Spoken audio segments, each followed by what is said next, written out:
Yeah. Thank you very much. I wish to thank OCCAM for organizing again this very important event in this so important and fascinating also venue, and for inviting the EWABELT project to contribute again this year. Actually, this is the 4th year for EWABELT to present our results.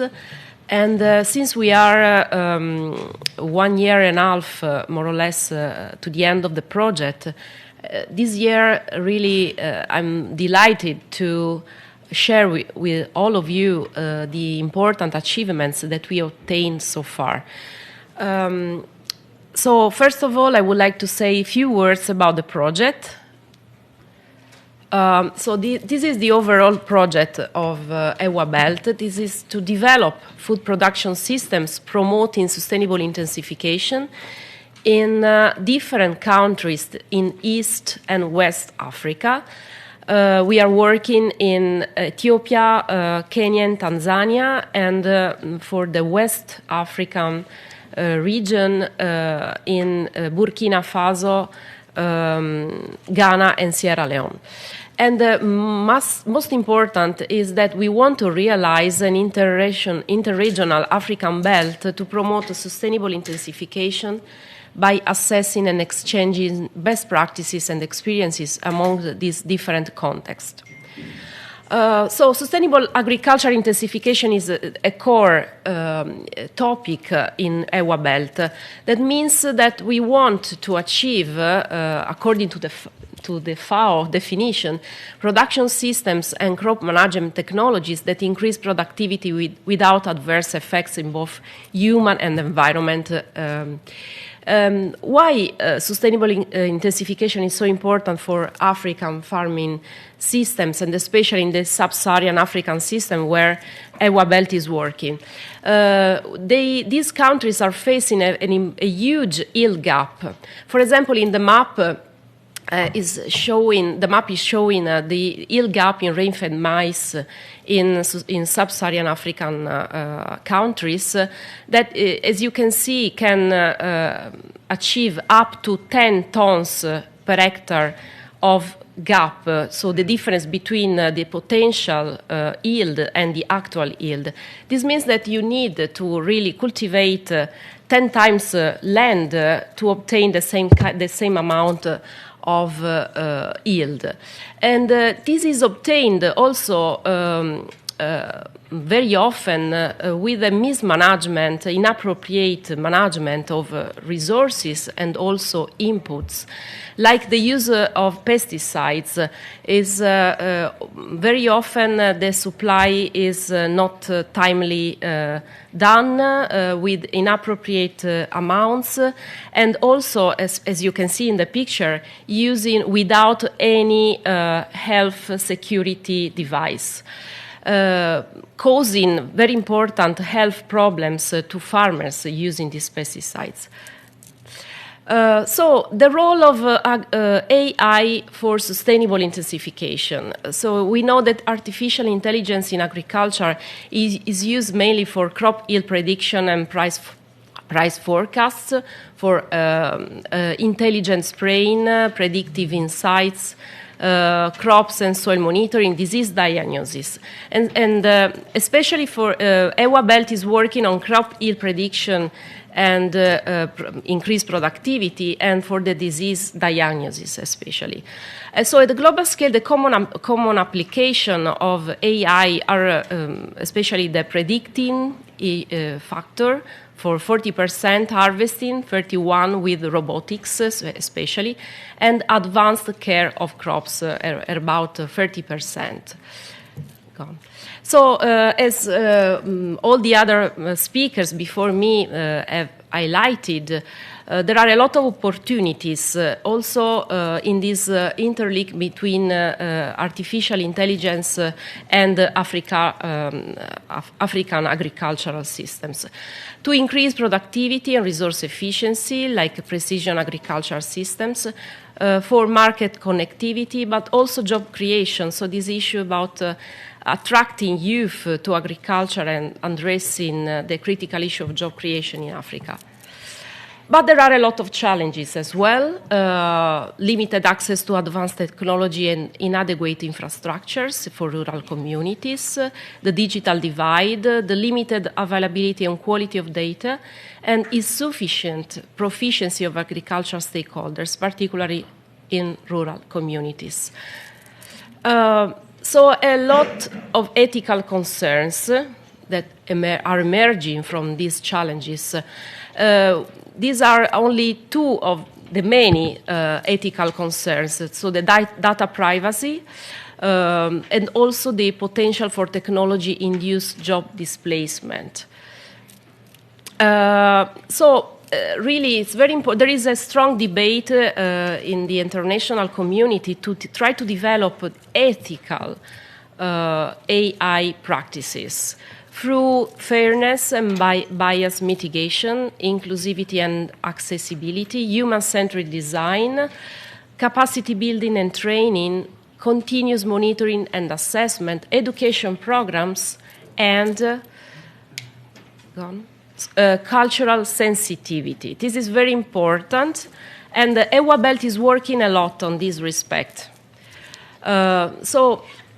We really believe as EWABELT project that AI solutions should be culturally sensitive, taking into account local traditions, beliefs, and social structures to ensure acceptability and avoid unintended consequences. So traditional knowledge is a key, as a core issue.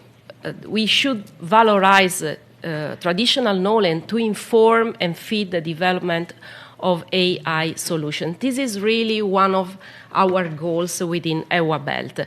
So I will tell you just few examples, because after me the other speakers will go into detail in these examples. So the EWABELT is really trying to explore the fascinating intersection between combining modern technology and traditional knowledge. How?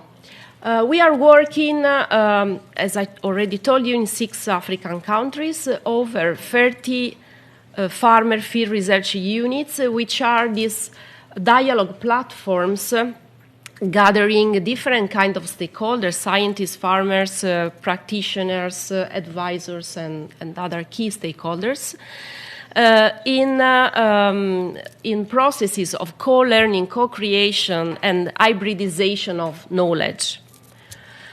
The idea is really to develop some ICT tools and AI-based technologies, and these are just 2 examples that will be described later after me, like the plant head diagnostic network, and is a lab-on-chip quantitative real-time PCR.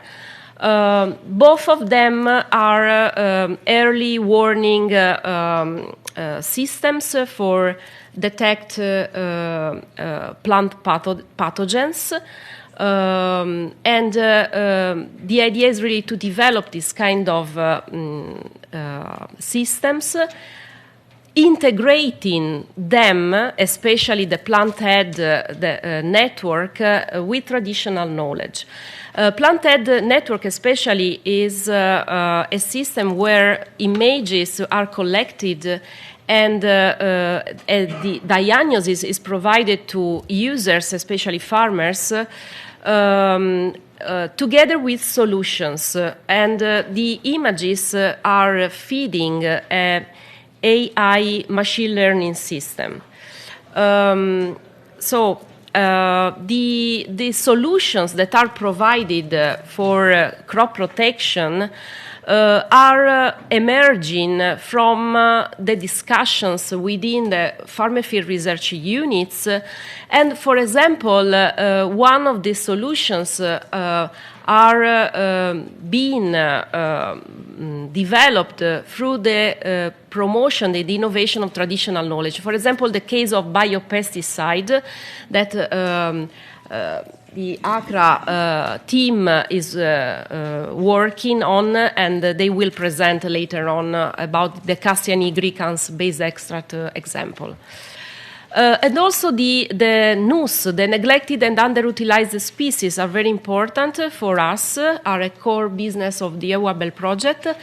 They are relying on traditional knowledge, on traditional habits and uses of our farm and field research units, and we will present an example of the value chain in the case of fonio. But we are working in several other NUS like cassava, frafra potato, anset, teff, and Coccinia abyssinica.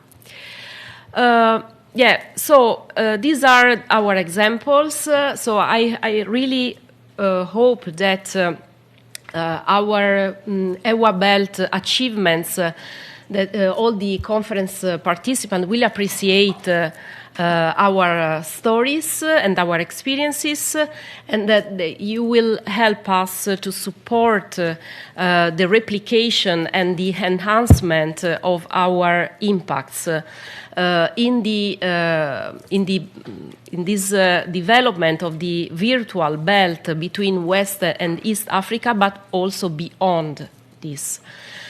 So few words, I would like to say a few words in memory of Professor Naresh Magan. Here there are some pictures of Naresh in the field with us in EWABELT missions, travels in Africa.